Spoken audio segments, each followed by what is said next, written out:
Today, a 45-year-old woman says rich men are mean and cheaters.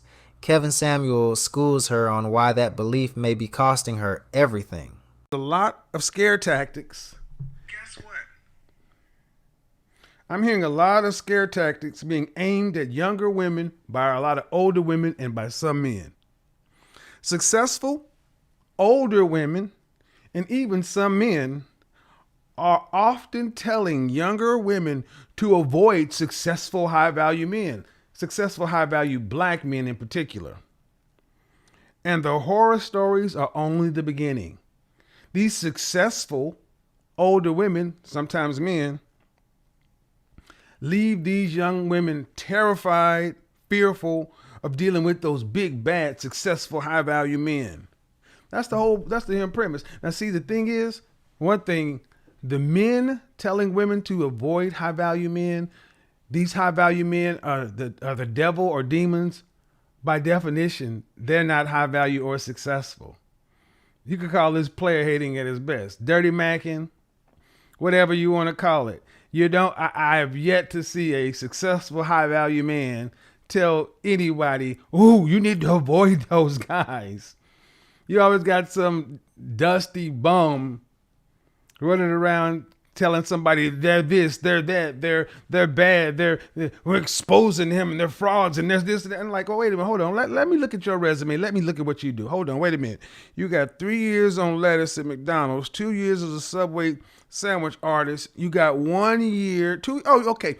Oh, you're pursuing your degree. You got an acting career and you've been an extra on the Muppets, and you you had a bit part in a pilot called Boquisha and them. Oh yeah, but you hating on the guys over there who are building organizations, businesses, and actually you can verifiably see that they're doing something. But yeah, you telling us to avoid them because they're bogus and frauds. But yet, your resume is a little light.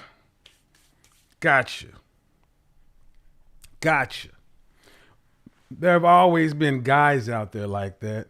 And bless their hearts. Bless their peanut heads. It would be much easier just to be who you are, but they're always going to be like that. I laugh at them. I laugh at it because at the end of the day, the people who are telling you younger women, telling the women to avoid and be afraid of high-value men, telling men that you don't want to be a high-value man, understand something. The men who are telling you this stuff, and I use the word lightly, the men who are saying this stuff, they're not high-value men themselves. They would love to have the outcomes.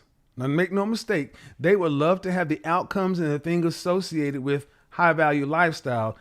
They just have not put in the work, are not willing to do the work, don't want to do the work. And that's fine. There've always been that it's always been like that. And see, the world has always used to hear about haters and jealous guys and envious men. I mean, that's as old as time.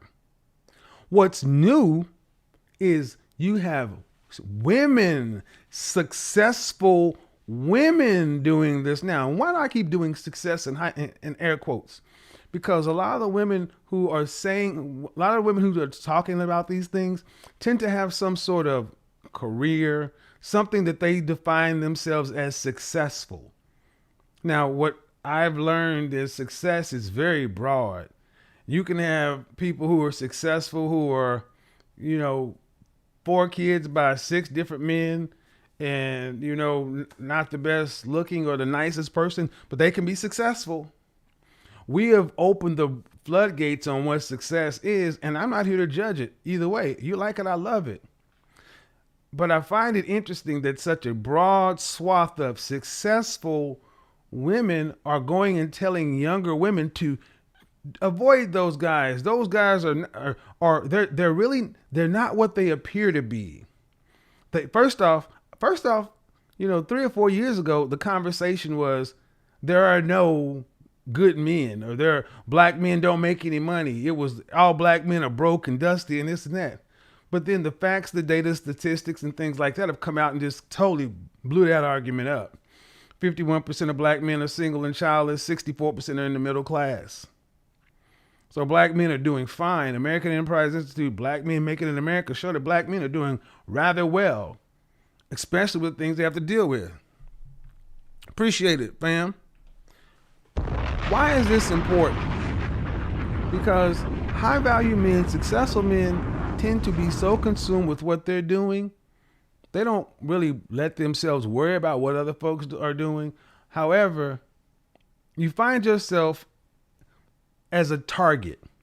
Understand something, young lady, if you want a successful high value man, you're going to be called a pick me, all kind of things. You might as well get ready for it. And understand, young man, if you want to be in the hit squad, you want to be a successful man, you're going to have to deal with it. So understand something. It's a badge of honor when somebody starts finally saying that you're things that you know you're not. Because here's the funny thing. What you'll find is the criticisms and critiques that come against these so-called high value men, these so-called successful men, never come from anybody who directly knows that person. You never find that this is this person's cousin, or this is this person's best friend, or this is this person that grew up in the same place. It's always somebody who does not know them. But they've done their research.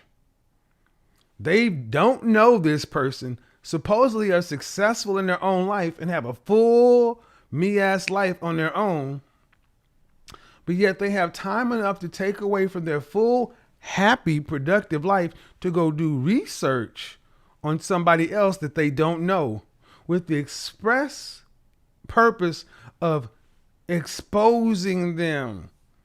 And this is what you're going to deal with as a man who wants to be better than what you are. Look on YouTube, Instagram, Facebook, even before social media. Every man who's decided he wants to step out and be in the top 10%, top 5%, you're going to get, it's not critique. See, critique is at least honest criticism. It's outright slanderous lies and things like that. But see, how you handle it is the determination of whether or not you can actually become high value. The men or the women who fall for this madness fail the test of the next level, because it only gets worse the higher up you go. And the goal is to ultimately take you off the path to engage these people in whatever they want to be engaged in, so they can feel better about themselves. It's never really truly about you.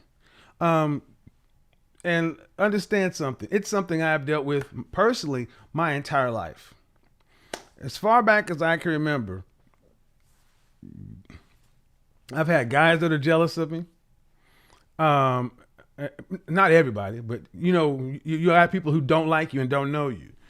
But in particular, when you're starting to move up, you as a high value man, aspiring high value man, a Blue Henry, a Blake Henry, a hit squad, you got to know this.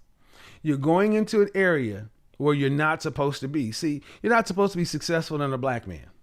That's what you're not supposed to be in a lot of people's eyes. Those two things don't compute. You're supposed to be a dusty beta male simp, whatever. You're supposed to be down there. And just your sheer existence messes with their reality. So it's not about you. And conversely, if you're a woman and you want to be a pick-me or whatever, there are going to be men that can't compute your existence, and there are going to be women who can't compute your existence. And at the end of the day, they want you to not be a pick-me, because pick-me's get picked. They get picked by high-value men, and they have better lives. So the goal is to keep young women scared so they can be successful like these other professional women. So what are some of the first things that you hear that high-value men are so horrible? We got to get the likes. Oh, man. No. Where are these likes at, man? I got to see where the likes are. We better have them up over the halfway mark. Nope, we don't have the likes up. So, high value men have standards. Give me my likes.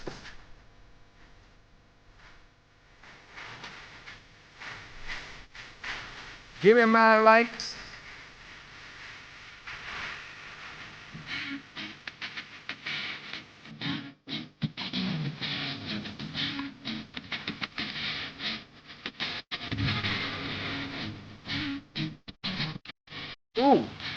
Candle of the evening. On the wall. By the York. Mmm. Mmm. Mmm. Mmm. Let's do it.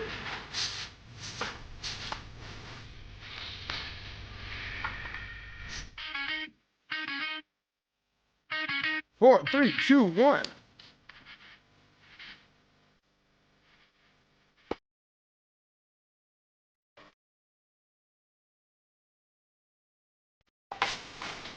That helps the candles to burn right, burn well.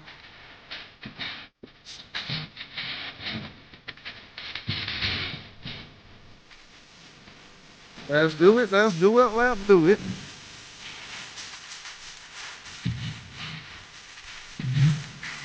All right, there we go. That actually helps the candle to burn well.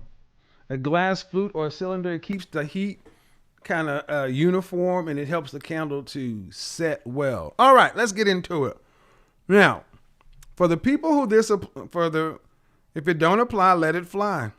This is a little fun, a little tongue in cheek, and this is about all I'm going to do about this, because here's the thing with haters, with when you're trying to get anywhere, there's always going to be someone who has something to say. Guys, understand something. Young ladies, here's one of the first things you're going to get told by, and who's going to tell you this stuff? Hillary's never going to tell you that high value men are these things. It's going to be Angie's managed butt, and Tina, when she gets into the danger zone. Tina is the chick that really could have been just like Hillary, but she's the eternal 7. Remember Tina? Tina's the chick that played games, overplayed her hand, and messed around and got into the danger zone. Danger zone! And never decided to marry the one Henry that was dealing with her, and she kept overlooking Aaron and Greg. And Angie been mad for a long time, because Angie just does not have the looks to get the man she wants. She has the socioeconomic status because she works her butt off. But just like on the Roommates podcast, shout out to Hafez and Rebecca Lynn Pope, where Rebecca got harsh truth for successful women, that men don't look at women based upon their money or accomplishments. He look at you based upon your looks. So sorry, you may be a high-powered, successful woman, but you still look how you look, and that's what you can get. The first thing you're going to be told, young ladies, is high-value men are, by definition, some sort of abusive. They're abusive. High-value men are abusive. Why? Because high-value men, successful men, are men who understand the value of time. And successful men are direct. They ask you a question for an answer. They don't ask you a question for a backstory. And being direct with a lot of women is something that they're not used to. It's abrupt. And they don't feel like they're being heard, or they can't emote, and all these things. And that's not your purpose at work. Your purpose at work is to get a task done. And when you're dealing with a high value man in your personal life, he still has little time. They tend to have a direct communication style. Why? The direct communication style and their direct way of being has allowed them to become successful. Conversely, if they didn't talk the way they did, and they sat around and engaged you in your feelings and everything, they wouldn't be nearly as successful. See, direct communication gets misconstrued as being mean. Gets misconstrued as being abusive. But yet, you go ask a woman who says, I deal with high value men all the time. No. We only listen to women who have been married to high value men. Young lady, listen to women who've been married to high value men, not women who say, I deal with them. I deal with them can mean I work with them, all the way up to I'm having sex with them. in a situationship. Neither one of those things count. Only listen to women who have legal attachment to high value men, because those are the women that high value men pick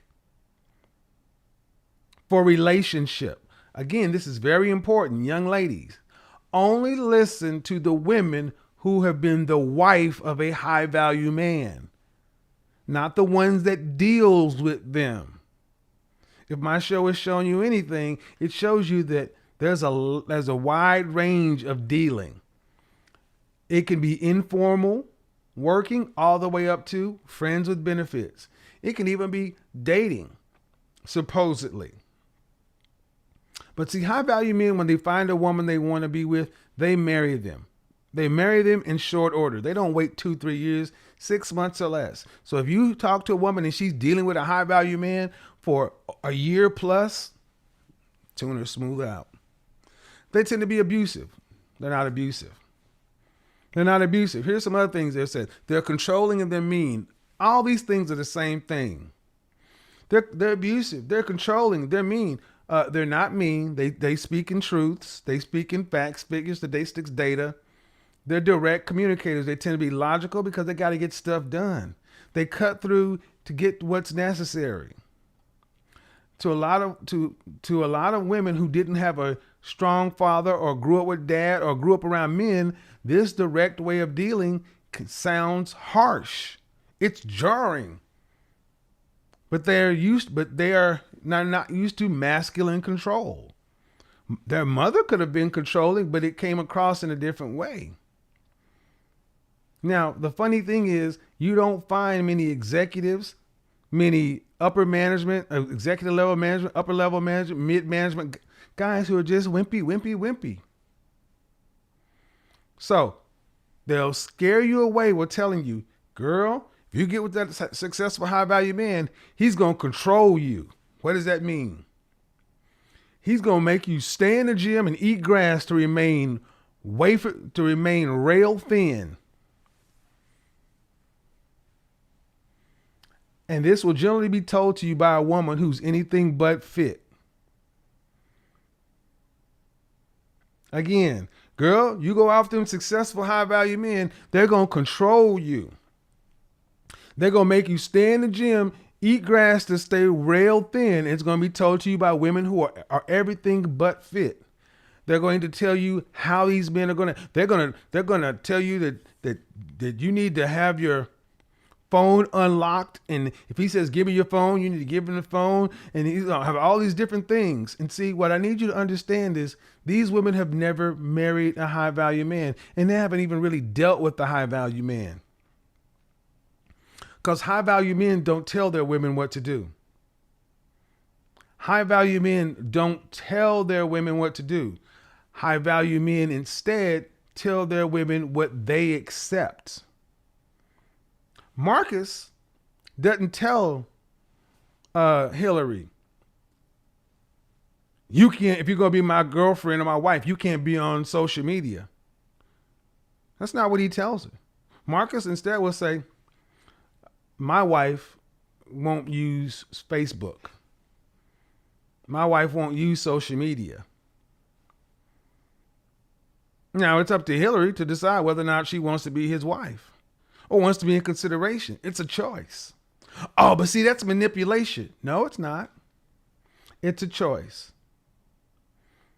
If you want to be with a successful, high value man, he has to do what it takes to, he can have standards and he can have preferences. He can have things that he wants. You don't have to pick them. He can also say, my wife will stay fit. My wife, after our child is born, she will still get back in shape within a short period of time.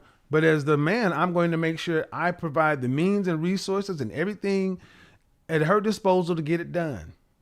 High-earning men aren't mean by default. They're decisive, busy, and intolerant of chaos. And cheating? Infidelity exists at every income level. Broke men cheat. Average men cheat. Wealth doesn't create character. It exposes it. Here's the real issue. Successful men expect cooperation, respect, and peace. When a woman leads with suspicion and hostility, Those men don't try to convince her otherwise. They simply disqualify her. At 45, the dating market rewards realism, not narratives. If every man you want is labeled the villain, you never have to examine your own choices, boundaries, or patterns. But the market does that examination for you. You don't get better outcomes by demonizing the men you desire. You get them by becoming the kind of woman those men feel safe choosing.